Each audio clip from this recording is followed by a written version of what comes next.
Sa mga lubid ni Dalen, tila ng apoy.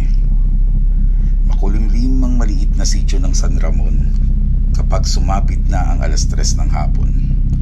Sa kadahilan ng napapalibutan nito ng hamog na ikinulong ng mga naghihiganting bundok sa paligid nito.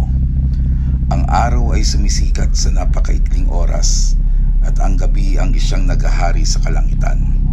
Sanay na ang mga tao sa kadidimang nakagisnan simula pa na ng pagkabata. Napakakaunti ang mga naninirahan dito at halos lahat sila ay magkakakilala o magkakamag-anak.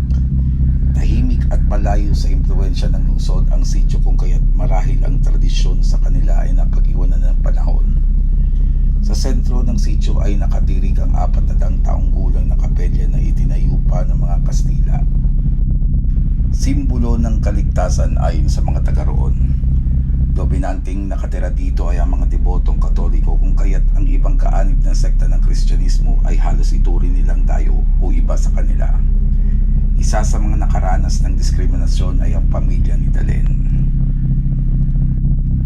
Bagamat may pagkakahawig sa Katolisismo, ang paniniwala nila ay hindi ligtas sa mga dilang mapanghusga.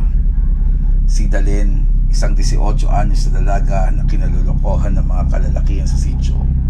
Napakaganda at kutis morena. Halos di mo makita na kasimangot kahit madulas pa ito sa ilog kapag lumusok pagkatapos maglaba. Ngiti ang kanyang gayuma kung bakit madami nagkakagusto sa kanya.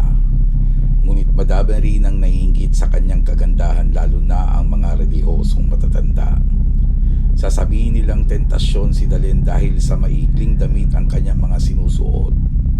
Pinag-uusapan pa itong malandi dahil palabati kung kani-kanino at nangiiwan ng malaingkantadang ngiti sa kung sino mang masasalubong. Alam ito ng pamilya ni Dalen, pero ayaw nila itong pansinin para na rin sa kabubuti ng kanilang masihayng nag-iisang anak. Sapat na sa kanila ang namumuhay ng walang sala kaysa makiusyoso na walang kapararakang pag-iisip ng mga kapitbahay.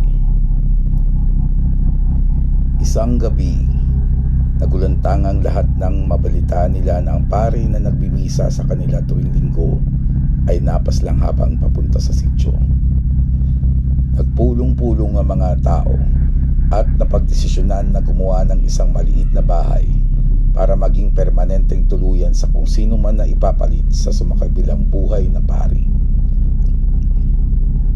Mga buganting mamamaslang at bandurukot na naninirahan sa kabundukan ang kanilang itinuturong dahilan at tinatalakay hanggang sa magbukang liwayway.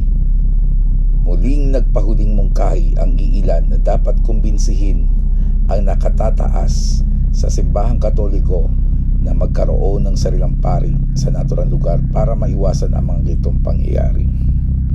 Tutal, napakalayo ng sityo ng San Ramon, kaya umaasa sila matupad dito. Makalipas ang ilang araw ay dumating si Padre Convicto at masayang tinanggap ng mga tao. Nagkaroon ng simpleng salo-salo sa bahay na itinirik para sa kanya. Halatang pagod na pagod ang pari dahil 3 araw nilang pinapagtas ang kagubatan papunta sa San Ramon. Tiniyak pa ng mga taga roon na magiging matiwasay ang kanyang pamamalagi sa lugar nila. Sobrang pasasalamat ni Padre Convicto sa pagtanggap sa kanya, at bago siya matulog ay tinanong pa ng mga dalagita ang kanyang edad. Napangiti ang pari dahil sa marami kagad nagkakagusto sa kanya. Sa itsurang malamestizo at 35 anyos pa lang ay marami na ring nasasayangan nagpari pa siya.